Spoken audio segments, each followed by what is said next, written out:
Data integrity constraints. ఇవి relational database management systems అన్నిటిల్లో, అంటే MySQLలోనే కాకుండా Oracle కావచ్చు, అలానే SQL సర్వర్ కావచ్చు, అంటే MySQL సర్వర్, వీటిలన్నిటిలో కామన్గా ఉండే ఇంటిగ్రిటీ కన్స్ట్రైంట్స్. ఇవి డేటాబేస్ ఇంటిగ్రిటీని మెయింటైన్ చేసేదానికి ఉపయోగపడతాయి అన్నమాట. ఇంకా చెప్పాలంటే constraints are set of rules అని చెప్పుకోవచ్చు. మనం డేటా ఎలా పడితే అలా ఇన్సర్ట్ చేయకుండా కొన్ని రూల్స్ పెట్టుకొని ఆ రూల్స్ ప్రకారం డేటాని టేబుల్స్లో మనం మెయింటైన్ చేసేదానికి ఈ యొక్క ఇంటిగ్రిటీ కన్స్ట్రైంట్స్ అనేటివి ఉపయోగపడతాయి. ఈ ఇంటిగ్రిటీ కన్స్ట్రైంట్స్ రెండు రకాలు: కాలమ్ కన్స్ట్రైంట్స్, టేబుల్ కన్స్ట్రైంట్స్. ఒక పర్టికులర్ కాలమ్కి లేదంటే ఒక పర్టికులర్ ఫీల్డ్కి టేబుల్లో ఇచ్చినట్లయితే అది కాలమ్ కన్స్ట్రైంట్ అని, అట్లా కాకుండా సెట్ ఆఫ్ కాలమ్స్కి టేబుల్లో ఇచ్చినట్లయితే చివరన అది టేబుల్ లెవెల్ కన్స్ట్రైంట్స్ అని చెప్పడం జరుగుతుంది.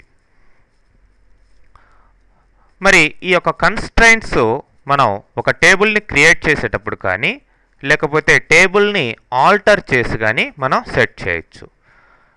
జనరల్గా మనం యూజ్ చేసే కన్స్ట్రైంట్స్ ఇవండి. ఏ RDBMSలో అయినా ఇవి ఉంటాయి. ఫస్ట్ చూసినట్లయితే నాట్ నల్. ఇది ఈ కన్స్ట్రైంట్ ఒక ఫీల్డ్కి ఇచ్చినట్లయితే, ఒక కాలంకి ఇచ్చినట్లయితే ఆ కాలంలో కంపల్సరీగా డేటాని ఎంటర్ చేయాలి అని అర్థం. అంటే డేటాని మిస్ చేయకూడదు.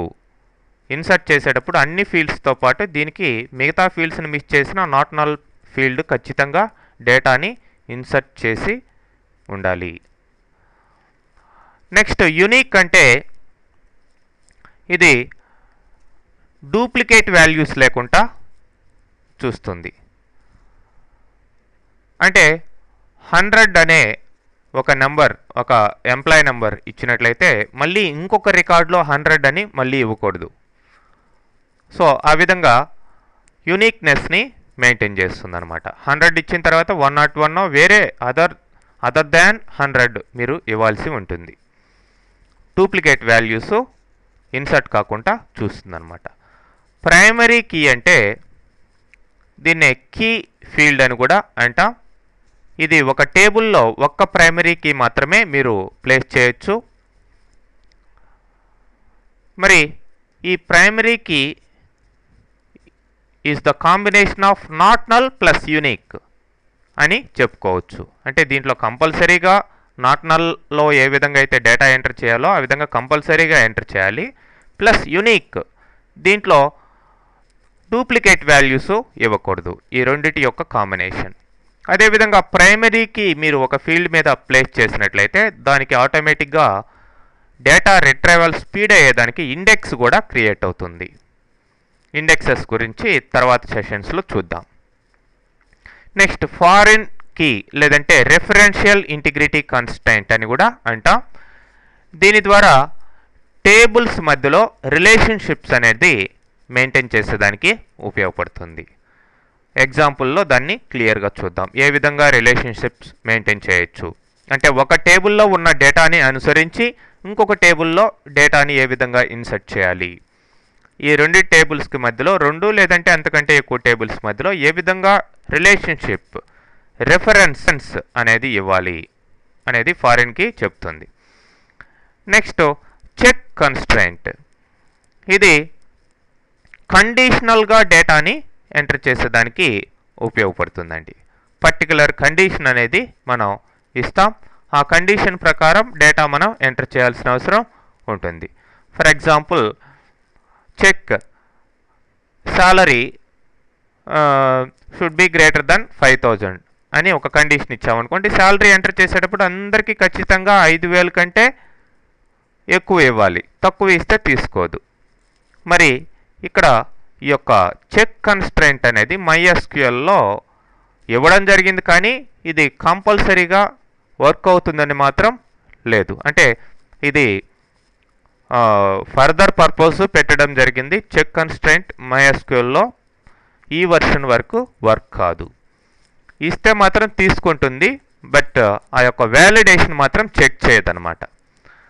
Next default. మీరు ఒక ఫీల్డ్లో ఏ వాల్యూ ఇన్సర్ట్ చేయనట్లయితే డిఫాల్ట్గా ఏ వాల్యూ ఉండాలి.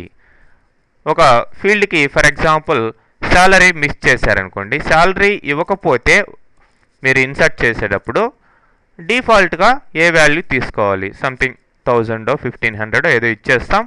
మీరు ఇన్సర్ట్ చేయని ఫీల్డ్స్కి ఆటోమేటిక్గా ఆ డిఫాల్ట్ వాల్యూ తీసేసుకుంటుంది అనమాట. మరి ఈ కన్స్ట్రైంట్స్ని మీరు క్రియేట్ టేబుల్ ద్వారా కావచ్చు, ఆల్టర్ టేబుల్ ద్వారా కావచ్చు సెట్ చేయొచ్చు.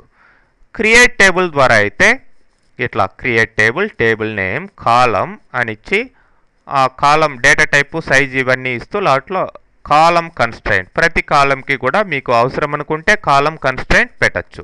ఇండివిజువల్గా ప్రతి కాలంకి పెట్టేదాన్ని కాలం కన్స్ట్రైంట్ అంటాం. మరి టేబుల్ కన్స్ట్రైంట్ ఎప్పుడు ఇస్తామంటే లాస్ట్లో ఇస్తాం అనమాట. అన్ని కాలమ్స్ అయిపోయిన తర్వాత లాస్ట్లో కామా పెట్టి టేబుల్ మొత్తానికి కలిపి కన్స్ట్రైంట్ ఇవ్వడం జరుగుతుంది. అదే టేబుల్ కన్స్ట్రైంట్. మనం 2 టైప్స్ ఆఫ్ కన్స్ట్రైంట్స్గా వీటిని చేయొచ్చు అని చెప్పాం. పర్టికులర్ కాలంకి ఇస్తే అది కాలం కన్స్ట్రైంట్, లేదంటే టేబుల్ మొత్తానికి ఇస్తే అది టేబుల్ కన్స్ట్రైంట్ అవుతుందండి. ఈ విధంగా ఈ యొక్క కన్స్ట్రైంట్స్ ఉంటాయి. వీటి గురించి డీటెయిల్గా నెక్స్ట్ కమింగ్ సెషన్స్లో చూద్దాం. ఓకే, నెక్స్ట్ మనం నాట్ నల్ కన్స్ట్రైంట్ గురించి తెలుసుకుందాం.